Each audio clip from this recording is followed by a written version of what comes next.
All right, Derek, welcome to Liberty. Thank you you for taking Alan. time to join us here today. First off, when you heard about the job coming open, give me the thought process of what it took to make you a Yellow Jacket and now to be a Liberty Flame. Well, the process was, Aaron reached out to me, and coming up here for the interview, I was blown away by the facilities and the resources and all the great people that go into the program here. And unbelievable opportunity for me. I was so excited about it. And what a place to start my head coaching career. You played collegiately at Richmond. You told me during your career you actually played at Liberty at one point.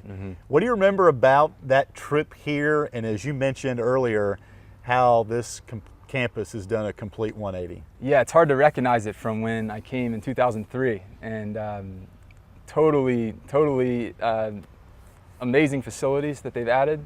And I came from the ACC conference, and I feel like I'm at home. It's an unbelievable facility from that standpoint, and a lot different than I remember 15 years ago. You made stops at Virginia, at Fresno State, at Georgia Tech, now here at Liberty. Your first opportunity to be a head coach. Why is this the right time for you to come to Liberty to lead this program? Great question, Alan. So I've learned from three of the best head coaches around. Brian Bolin at Virginia, Kenny Thorne at Georgia Tech, Jay Wadia, he's now at Oklahoma State. So 9 years at three different programs, learning from some of the best in the business. And as you go, you formulate your own coaching philosophy and mold. But I've learned from some of the best, and I feel like I've been prepared for this time, and it's time to go. Head coaches always dream of getting that opportunity to be a head coach.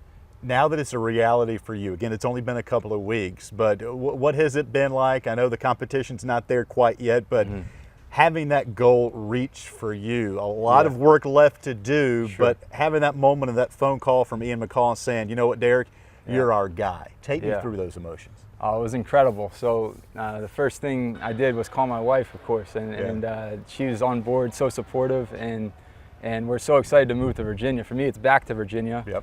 And the emotions are, it's just what an incredible opportunity. And I just can't wait to get started with the guys. And we have some great things ahead, some high goals. And we're going to be competing at the national level. And it's going to take a lot of hard work and grit, but I'm so excited to start that journey. Growing up in Kennett Square, Pennsylvania, just outside Philly, what was tennis like for you growing up? Where did you develop the love for the sport? Well, I grew up outside of Philly, as you mentioned, Kennett Square, and my parents started me. My mom, I hit with my mom every day, and my dad too. And tennis, something about tennis just got me, and that was what I knew I wanted to do. And some great coaches in Philadelphia, poured a lot into me. And from an early age, I was like, man, I could see myself coaching. I just love this. Who were some of your heroes of the sport growing up? My favorite player of all time is Leighton Hewitt. Grinder, anyone that can get the #1 in the world at 5'10", 150 pounds, I have a lot of respect for that. So I looked up to him. I looked up to Roger Federer, still do. And but yeah, I loved watching the game and studying the top pros.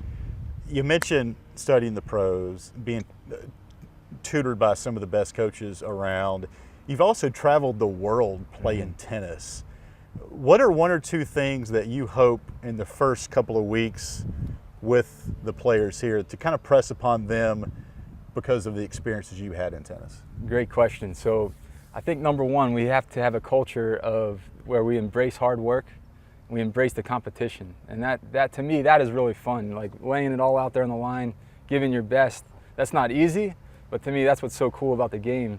It's a chance to be one-on-one and try to figure things out and lay it all out there.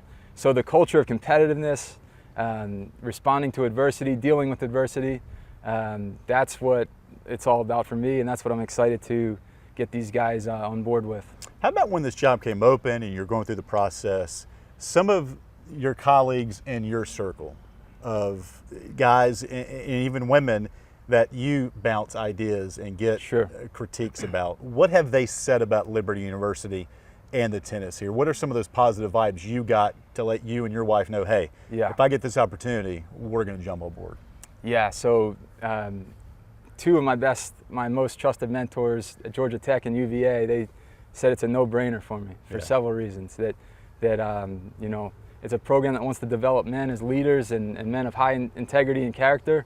But they also want to win, and those two go together. So they know what I stand for, and that my faith is the most important part of my life. And here we get to be open about that, and we also get to train men, in all areas of their life. Yeah. Help prepare them to be leaders. So it's a perfect fit for me, and what a place to. I think it's the best place in the country to develop as a full leader, a full man, and an athlete all together. And also very intimate settings here at the Cook Tennis Center. It's a great place to work, to even bring the family out here as well. Yes. On days when maybe you don't practice. You're right there next to Jeff Marin, who leads the women's program. What advice has he given you so far? He told me where to go look for a house. That was the Right. first thing. And but Jeff has been very helpful in the process. He was part of the interview process. Great. And he just has talked about how great the people are around here and how much support we have. So I'm excited to get to know him more and dive in with him. Well, Derek, we're excited to have you here. Best of luck in your foray here at Liberty Tennis to lead the men's program, and welcome to Lynchburg. We're glad to have you. Thanks so much, Alan. Appreciate it.